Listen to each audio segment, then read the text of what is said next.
Além de fazer com que algumas pessoas sonhassem, a Bíblia também nos mostra que Deus deu a capacidade para alguns de interpretar os sonhos, como, por exemplo, José, em Gênesis, e o profeta Daniel. Podemos verificar Deus utilizando sonhos com 3 propósitos: alertar e dar indicações, revelar uma profecia, como aconteceu no caso de José e o profeta Daniel, e encorajar uma pessoa ou um grupo de pessoas. Olá, queridos viajantes da Palavra de Deus, sejam muito bem-vindos a este canal. Tudo bem com vocês? Para vocês que ainda não me conhecem, eu me chamo Mari Garcia e se você ainda não está inscrito neste canal, este é o momento que você pode se inscrever. Ativa o sininho aqui embaixo para o YouTube te avisar toda vez que eu postar um vídeo novo por aqui. Antes de continuar, eu quero convidar todos vocês a estarem me seguindo no segundo canal Bíblia Falada Mari Garcia e divulgando para os seus amigos, para que eles possam ler as Escrituras através da voz narrada. E dessa forma estarão sendo alimentados da Palavra de Deus, de um alimento vindo da parte do Senhor. Além disso, nós estamos lançando a plataforma Abba Play. Eu convido todos vocês a visitarem abaplay.com.br e acessarem esta plataforma, que não tem censura do sistema das redes sociais em cima dos conteúdos. Ou seja, tudo aquilo que você não consegue ouvir aqui no YouTube ou em outras plataformas, nós estamos colocando com muita excelência vídeos, documentários, séries. Futuramente vamos ter filmes cristãos, vamos ter conteúdos infantis, todos em uma plataforma só, que o Senhor nos direcionou para que nós lançássemos, chamada Abba Play. Abba com 2 Bs. Play, play.com.br. Então eu te convido a estar acessando e fazendo parte desta família Abba Play. Quando estudamos sobre os fins dos tempos, existem 2 livros da Bíblia que são essenciais para entendermos sobre aquilo que está por vir. O primeiro é o livro do Apocalipse. Este contém histórias que já aconteceram, mas que vão se repetir de maneira simbólica, e também muitos capítulos que ainda não se cumpriram. Quando falamos de grande tribulação, da volta de Jesus e do reino messiânico milenar, definitivamente o livro do Apocalipse é o livro que mais fala sobre eventos do fim dos tempos. Mas não podemos excluir que a Bíblia inteira fala sobre a volta de Jesus, além de eventos também sobre grande tribulação, eventos como a aparição do anticristo e etc. Profetas, grandes e pequenos, apóstolos, evangelistas, inúmeros homens foram inspirados por Deus para falar para aqueles dias em que eles estavam vivendo, mas também para dias vindouros. Existe um livro que eu particularmente chamo de O Apocalipse do Antigo Testamento. O livro do profeta Daniel. Confesso que no início dos meus estudos eu fiquei maravilhada em me aprofundar neste livro. E a cada dia percebo que nada sei, pois é um livro que começa a mostrar os seus mistérios como se fossem fatias de um bolo, como se fossem camadas de uma cebola. E é um livro que você correlaciona com o Apocalipse, conseguindo enxergar outras versões das mesmas situações, dos mesmos eventos. Quando lemos Daniel capítulo 2, nós temos o rei Nabucodonosor com um sonho que o incomodou grandemente. Quando ele acorda, ele não consegue lembrar-se totalmente do sonho, mas sentia uma perturbação em seu espírito e sentia que precisava receber uma resposta para este sonho. Naquela época, já se sabia que os sonhos podiam ser utilizados por Deus para que ele pudesse falar com as pessoas. Além de fazer com que algumas pessoas sonhassem, a Bíblia também nos mostra que Deus deu a capacidade para alguns de interpretar os sonhos, como, por exemplo, José, em Gênesis, e o profeta Daniel. Podemos verificar Deus utilizando sonhos com 3 propósitos: alertar e dar indicações, revelar uma profecia, como aconteceu no caso de José e o profeta Daniel, e encorajar uma pessoa ou um grupo de pessoas. Quando Nabucodonosor tem este sonho, ele fica perturbado em seu coração, em seu espírito, desejando uma resposta.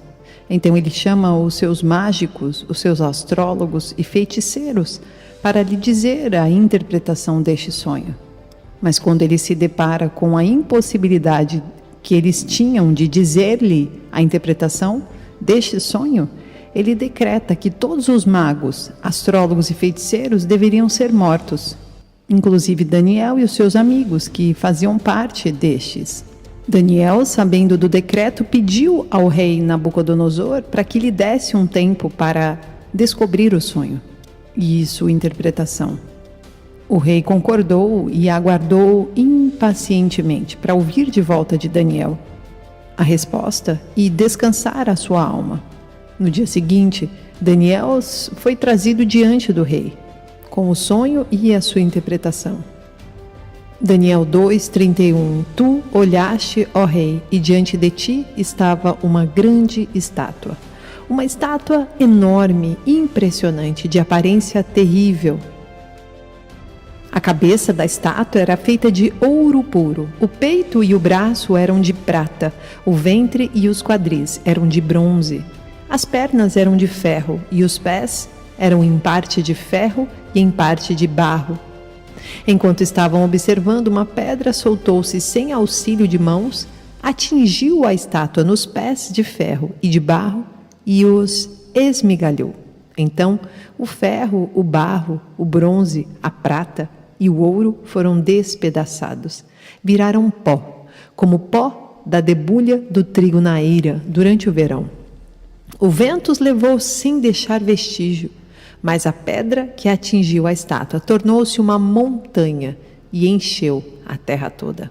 Foi esse o sonho e nós o interpretaremos para o rei.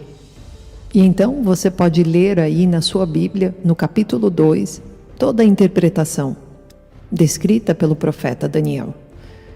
Eu gostaria hoje de me fixar nos pés desta estátua relatada neste sonho do rei Nabucodonosor. Isso porque os outros reinos já se passaram. Simbolicamente, nós estaríamos vivendo na época dos pés, a junção do ferro e do barro. É importante lembrar que a nação de Israel foi destruída por Roma em 70 depois de Cristo, matando e espalhando todas as pessoas que restaram para todas as nações. Depois disso, a nação de Israel voltou a existir em 14 de maio de 1948. E agora, neste atual momento, o mundo está caminhando em direção a um governo mundial único, que começará assim que os pés e os dedos de ferro e barro forem totalmente estabelecidos. Olhando para os pés, nós vemos a união de dois tipos diferentes. E relacionado a estes dois tipos, podemos ler Daniel 2, versículo 41, como viste, os pés e os dedos eram em parte de barro e em parte de ferro. Isso quer dizer que este reino será um reino dividido, mas ainda assim terá um pouco da força do ferro, embora tenhas visto ferro misturado com barro. Assim como os dedos eram em parte de ferro e em parte de barro, também esse reino será em parte forte e em parte frágil. E como viste, o ferro estava misturado com o barro. Isso significa que se farão alianças políticas por meio de casamentos, mas a união decorrente dessas alianças não se firmará, assim como o ferro não se mistura com o barro. Os 10 dedos de um reino mundial governará. Serão 10 nações que se unirão sob a liderança do anticristo. Mas o reino será dividido. Significa que essas nações serão opostas umas às outras em ideologias religiosas, políticas, mas unidas quanto ao assunto de aniquilar a nação de Israel. E isso é exatamente o que estamos começando a ver acontecer no Oriente Médio hoje.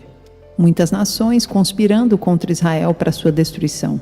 Também podemos pensar que o governo mundial do anticristo, composto por estas 10 nações, que terá sua parte forte, sendo o ferro, e fraco, sendo o barro, pode indicar que a força militar de alguns desses 10 dedos serão fortes o suficientes para massacrar a nação de Israel, enquanto que os dedos restantes de barro não seriam capazes de passar por cima de Israel por conta própria. E por isso precisarão se unir com as forças maiores de ferro, mesmo com suas diferenças.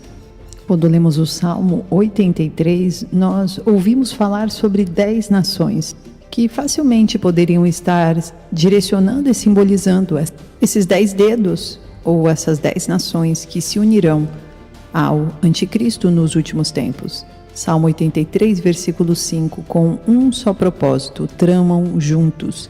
É contra ti que fazem acordo.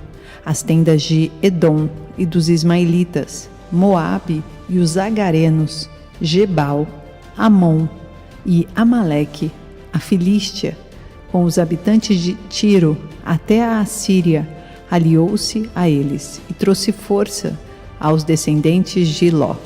Edom hoje seria o sul da Jordânia, ismaelitas seria a Arábia, Moabe seria o centro da Jordânia, agarenos poderíamos dizer que seria o Egito, Gebal, o Líbano, Amon, o norte do Jordão, Amaleque, a península do Sinai, Filístia, Gaza, Tiro, Líbano, Assíria, poderíamos dizer a Síria e Iraque. Tudo isso aproximadamente. Quando falamos de família, de genealogia, Edom é Esaú, filho de Isaque, e o irmão gêmeo de Jacó, cujo nome foi modificado para Israel. Ismael é o filho de Abraão com Agar, a escrava egípcia. Moabe é o filho de Ló, sobrinho de Abraão, por uma das suas 2 filhas. Amon, também filho de Ló, mas pelo lado da sua outra filha. Amaleque é neto de Edom, Esaú, irmão gêmeo de Jacó. É claro que esses 10 reinos podem ter a ver com os 10 dedos, ou seja, as 10 nações que estarão junto com o Anticristo nos últimos tempos, ou não. É uma suposição de estudiosos. Mas você notou que 5 deles listados são da família de Abraão? Então nós temos uma geração da mesma família matando umas às outras. Também é importante notarmos que a maioria, se não todas as 10 nações, são muçulmanas. E como as escrituras dizem, eles são divididos e não se dão bem um com os outros. Mas mesmo assim, por causa do mesmo objetivo, o mesmo propósito de destruir a nação de Israel, continuarão a tentar se misturar. Daniel 2, versículo 43, e como viste, o ferro estava misturado com o barro. Isso significa que se farão alianças políticas por meio de casamentos, mas a união decorrente dessas alianças não se firmará. Assim como o ferro não se mistura com o barro. Existe um segundo significado que podemos falar sobre este versículo, sobre essa junção de uma parte fraca e uma parte mais forte. A parte fraca faria parte do DNA da natureza humana. E a parte forte, nós poderíamos dizer que seria a parte da tecnologia. Nós chamamos de o transhumanismo. Mas também podemos olhar para os tempos de Noé, descritos pelo próprio Jesus em Mateus 24, do contato entre a mulher se relacionando com anjos, produzindo os gigantes, filhos de deuses. Se pararmos para observar a palavra de Deus em Gênesis, o momento em que Deus decide trazer a inundação e o dilúvio sobre a terra, destruindo a todos, com exceção de Noé e sua família, está bem relacionado com o momento em que o homem modifica a sua imagem e semelhança que Deus criou, modificando-a, trazendo alteração no próprio DNA, na criação do Senhor. Alguns estudiosos dizem ser uma junção humana com anjos caídos. Mas de uma forma muito simbólica, isso está apontando para os últimos tempos, para os pés da estátua de Nabucodonosor, para o barro e o ferro, uma junção completamente improvável, que as Escrituras estão nos mostrando que vai acontecer. E será nesta época, durante o reinado desses 10 reis, após a ascensão do Anticristo e após a grande tribulação, que Jesus retornará no dia da sua ira para destruir todo o mundo e estabelecer o seu reino eterno. Daniel 2:44. Na época desses reis, o Deus dos céus estabelecerá um reino que jamais será destruído e que nunca será dominado por nenhum outro povo. Destruirá todos os reinos daqueles reis e os exterminará, mas esse reino durará para sempre.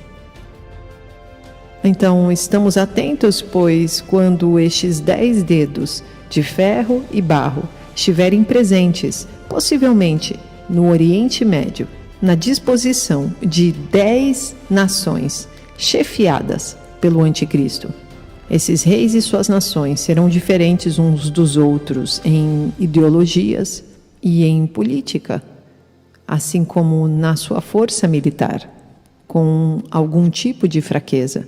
Mas mesmo com essas diferenças, todos eles terão um só propósito, de destruir o povo de Israel. E nós, o povo santo, a igreja enxertada na videira, nos tornamos um hoje com o povo de Israel.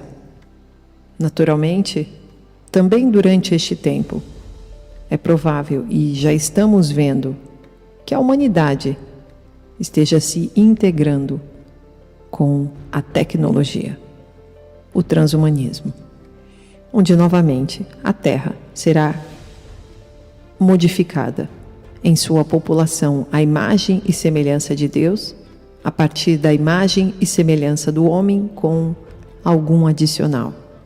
E Deus não tolerará modificar a sua própria criação. Esses seres modificados estarão cada vez mais perto de Satanás e longe de Deus. Neles não habita o Espírito Santo.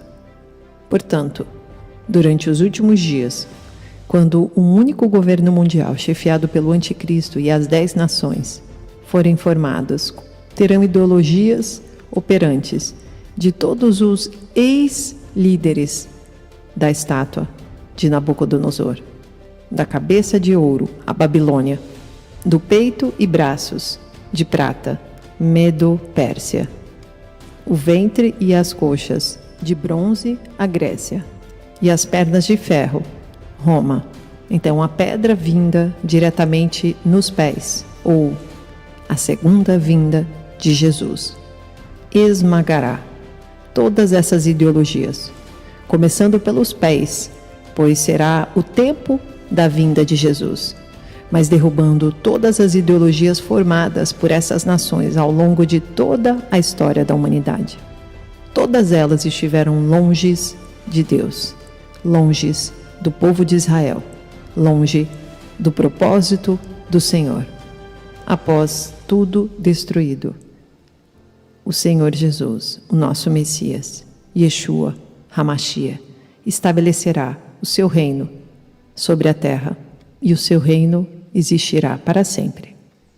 Então, nós sabemos que a segunda vinda de Jesus ocorrerá nos dias em que esses 10 reis estiverem liderando o mundo com o Anticristo. Neste tempo, Jesus configurará o seu reino para permanecer para sempre. Este é o reino milenar. Este sonho dado por Deus para o rei Nabucodonosor há mais de 3.000 anos atrás, para ser interpretado pelo profeta Daniel, para os dias que estamos vivendo hoje e os dias que virão futuramente, é a maior prova de que a palavra de Deus é real e ela é viva para todos os tempos. É a maior prova de que existe um Deus no céu que olha por nós. É a maior prova de que você precisa estar ao lado de Deus para garantir o seu lugar no reino eterno de Deus. Primeiro, para estar com Ele no reino milenar, aqui na terra, e depois, durante toda a eternidade. Se você gostaria disso, de estar com Deus durante o seu reino eterno, diga a Ele assim: eu sou pecador e preciso de um Salvador. Eu creio que Jesus morreu pelos meus pecados e hoje eu aceito-o como o Senhor e Salvador da minha vida. Me arrependo dos meus pecados e decido viver uma nova vida ao lado de Jesus. Estamos nos aproximando do tempo dos pés e dos dedos da estátua de Nabucodonosor. Por isso é tempo de estarmos atentos e nos prepararmos. Oremos. Deus e Pai, obrigada por esta mensagem. Ajuda-nos a entender os teus mistérios, que são feitos para nós neste tempo atual. Sê conosco nesta caminhada cristã tão difícil, mas tão recompensadora, onde podemos desfrutar do seu amor todos os dias e a certeza de que estaremos contigo na eternidade, vivendo o teu reino em todo o tempo. Obrigada, Senhor. Sê conosco. Guarda-nos como a menina dos teus olhos. Coloca as palavras certas em nossos lábios quando necessitemos. Abre os nossos olhos espirituais para que possamos enxergar a tua verdade acima de tudo. Te glorificamos em nome de Jesus. Deus abençoe, queridos, e até o próximo vídeo.